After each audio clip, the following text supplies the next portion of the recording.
Halo historian.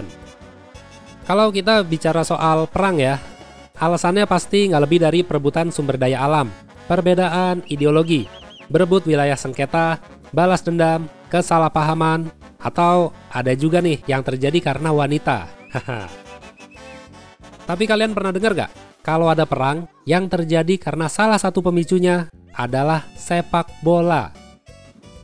Nah, itu adalah topik yang akan saya bahas sekarang. Perang ini adalah perang antara El Salvador melawan Honduras pada tahun 1969. Perang yang lebih dikenal sebagai Perang 100 Jam, La Guerra del Fútbol, atau Perang Sepak Bola. Penasaran gimana ceritanya? Yuk, langsung aja.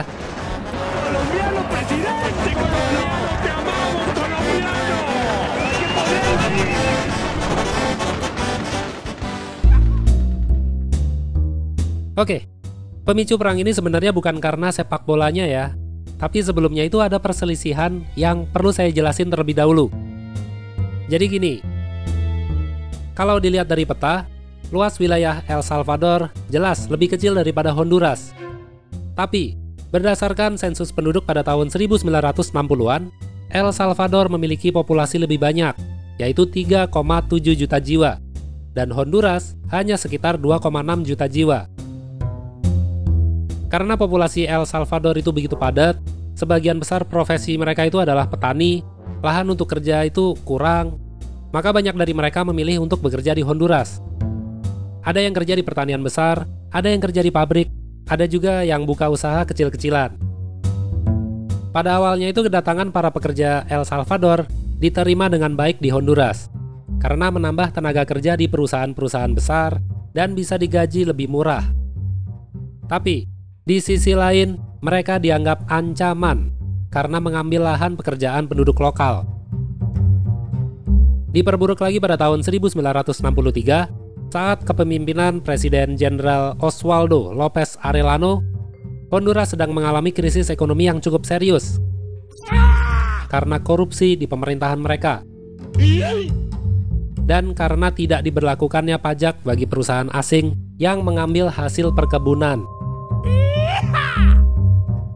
Hal ini menyebabkan banyak terjadinya mogok massal hingga berujung kerusuhan.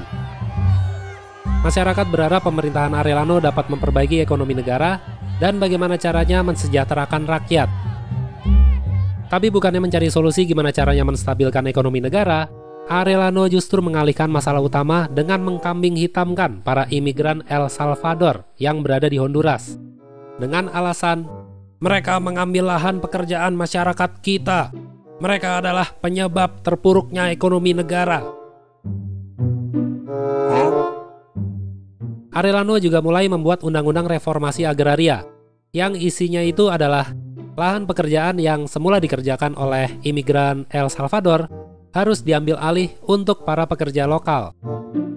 Kemudian para pekerja El Salvador banyak yang dipulangkan ke negaranya secara paksa. Yang masih tinggal di Honduras dikenakan pajak oleh penduduk setempat. Malah banyak dari pekerja El Salvador menjadi sasaran untuk dianiaya hingga dibunuh oleh orang-orang tidak dikenal. Kasusnya pun ya nggak diusut oleh aparat setempat. Dari pihak El Salvador, mereka protes dengan diberlakukannya reformasi agraria dan perlakuan kasar masyarakat Honduras terhadap imigran El Salvador. Tapi pemerintahan Honduras seakan tutup telinga, atau lebih simpelnya itu, bodoh amat.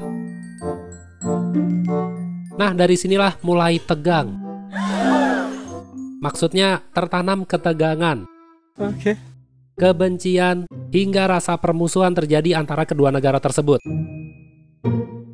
Tensi ini semakin memuncak pada tahun 1969, saat digelarnya kualifikasi Piala Dunia yang nantinya akan diadakan di Meksiko tahun 1970.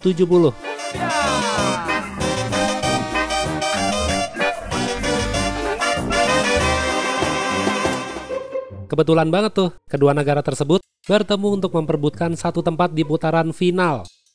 Dua negara yang hubungannya lagi nggak bagus, ditemukan di sepak bola untuk merebut satu tempat di Piala Dunia. Panas. Jotaro, Dio. Pertandingan pertama digelar di Honduras pada 8 Juni 1969. Nah, perbuatan tidak terpuji dilakukan oleh supporter Honduras di depan hotel di mana para pemain El Salvador menginap. Malam hari sebelum esoknya mereka itu bertanding, para supporter Honduras membuat kebisingan, memasang musik keras-keras, membunyikan klakson. Pokoknya gimana ya, bikin pemain El Salvador itu nggak bisa tidur nyenyak. Hal ini menyebabkan esok harinya mereka kelelahan dan kalah 1-0 saat pertandingan. El Salvador yang mendengar kabar akan perlakuan supporter Honduras terhadap tim nasional mereka marah besar dan siap membalas dendam. Kekalahan ini bahkan menyebabkan kematian seorang perempuan berusia 18 tahun yang bernama Amelia Bolanos. Karena dia nggak bisa menerima kenyataan negaranya kalah saat menghadapi Honduras. Dia nekat diri dengan menggunakan pistol. Berita akan meninggalnya Amelia Bolanos ini terdengar hingga ke seluruh penjuru El Salvador. Sampai-sampai saat pemakamannya, dia dinobatkan oleh pemerintah sebagai pahlawan nasional untuk membakar nasionalisme tim El Salvador guna menghadapi Honduras di pertandingan berikutnya. Pertandingan kedua digelar di El Salvador pada 15 Juni 1969. Kali ini supporter El Salvador melakukan hal yang sama terhadap para pemain Honduras. Malah lebih parahnya, saat pertandingan dimulai, bendera Honduras dibakar dan diganti dengan kain 3K alias kumel, kusut, kotor. Aksi balas dendam tersebut berjalan dengan sukses. Honduras kalah 3-0. Supporter Honduras diserang lalu ditonjokin oleh supporter El Salvador. Lalu para pemain Honduras harus pulang dengan kendaraan lapis baja agar terlindungi dari serangan supporter El Salvador. Sang pelatih Honduras yang bernama Mario Griffin justru bersyukur dengan kekalahan ini. Untung kita kalah. Kalau menang, nggak tahu deh. Udah mati kali kita ya. Insiden ini menyebabkan kemarahan Honduras semakin memuncak. Rumah dan tempat usaha orang-orang El Salvador yang berada di Honduras dibakar massa. Mereka diteror, diintimidasi, dipukuli, dibunuh. Pemerintah Honduras nggak ada tindakan apa-apa. Benar-benar nggak peduli. Jadi daripada mereka hidup nggak nyaman, banyak imigran El Salvador memilih untuk pulang kampung. Kembali ke pertandingan. Hasil kedua negara masih sama, yaitu 1-1. Mereka butuh satu pertandingan lagi untuk menentukan siapa yang layak melaju ke putaran final Piala Dunia. Maka pada 26 Juni 1969, pertandingan penentuan digelar di Meksiko. El Salvador menjadi pemenangnya dengan skor 3-2. Jadi, merekalah yang berhak melaju ke putaran final. Namun hasil itu menyebabkan Honduras tidak terima. Mereka semakin agresif menyakiti para imigran El Salvador. Pihak pemerintah Honduras juga masih aja nggak peduli. Hal ini udah keterlaluan, sehingga El Salvador yang kala itu dipimpin oleh Fidel Sánchez Hernández memutuskan hubungan diplomatiknya dengan Honduras yang berujung dengan deklarasi perang. Ganyang mereka!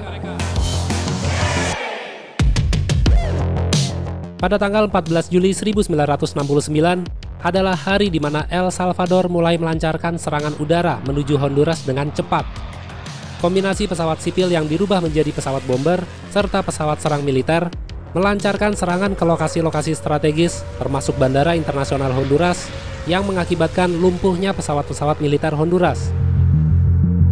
Kemudian esok harinya yaitu 15 Juli 1969, pasukan darat El Salvador melancarkan operasi darat dengan sangat agresif. Pasukan infanteri, tank, artileri, semuanya mereka gunakan untuk menyerang Honduras dari utara dan timur. Pihak Honduras yang tidak memiliki dukungan udara dipukul mundur dengan cepat. Pasukan El Salvador bahkan hampir mencapai ibu kota Honduras. Pada tanggal 16 Juli 1969, Angkatan Udara Honduras akhirnya berhasil mengudara dan menyerang balik posisi pasukan El Salvador. Di hari yang sama, beruntung, Honduras mendapatkan bantuan senjata dari negara tetangganya, yaitu Nicaragua. Sehingga Honduras bisa membalas serangan dengan membombardir 3 lokasi strategis El Salvador. yaitu Bandar Udara Ilopongo, Pelabuhan susah banget namanya, Acajutla, dan kilang minyak Cutuco. Serangan pasukan Honduras tersebut sukses memutus jalur pasokan senjata dan bahan bakar, sehingga pergerakan pasukan El Salvador terhenti. Tanggal 17 Juli 1969, kedua belah pihak sepertinya macet. El Salvador tidak bisa melanjutkan serangan karena garis pertahanan musuh semakin menguat. Sedangkan pihak Honduras tidak bisa memukul mundur pasukan lawan karena kalah jumlah, dan mereka harus bertahan. Pemerintah Honduras sadar bahwa mereka tidak bisa terus-menerus menahan gempuran El Salvador. Maka dengan terpaksa memohon pada OAS atau Organisasi Negara-Negara Amerika untuk turun tangan sebagai penengah. OAS meminta kepada El Salvador untuk gencatan senjata, menarik pasukan dari Honduras, dan jika tidak dituruti, maka El Salvador akan menerima sanksi. Do it. Permintaan yang nggak bisa ditolak oleh El Salvador. Sehingga tanggal 2 Agustus 1969, mereka mengumumkan gencatan senjata dan setuju untuk menarik pasukan dari Honduras. Nah, barulah pada tanggal 30 Oktober 1980, itu 11 tahun kemudian ya, kedua negara tersebut baru menandatangani perjanjian damai yang diadakan di Lima, Peru. Oke, hasil dari perang ini memakan korban jiwa sebanyak 6.000 orang dan sekitar 15.000 lainnya mengalami luka-luka. Jumlah yang sebenarnya nggak terlalu banyak ya. Tapi kalian jangan lupa, perang ini hanya memakan waktu 4 hari. Kira-kira 100 jam. Udah makan korban jiwa sebanyak itu. Bayangin coba, jika OAS tidak turun tangan. Tahu deh kayak apaan. Meskipun saat ini El Salvador dan Honduras sudah berdamai, tidak ada lagi peperangan di antara mereka, namun rivalitas mereka di lapangan hijau masih terus berlanjut hingga detik ini. Ini ada sedikit pengetahuan bagi kalian ya, bahwa di perang sepak bola ini, di tahun 1969 adalah pertempuran dogfight atau duel udara terakhir kalinya antara pesawat-pesawat bermesin piston. Lebih spesifiknya sih adalah pertarungan pesawat jenis Corsair dan Mustang.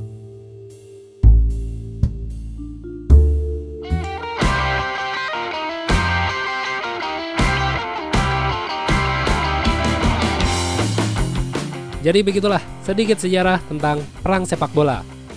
Walaupun yang memicu perang ini bukan sepak bolanya, tapi dunia lebih mengenalnya sebagai perang sepak bola.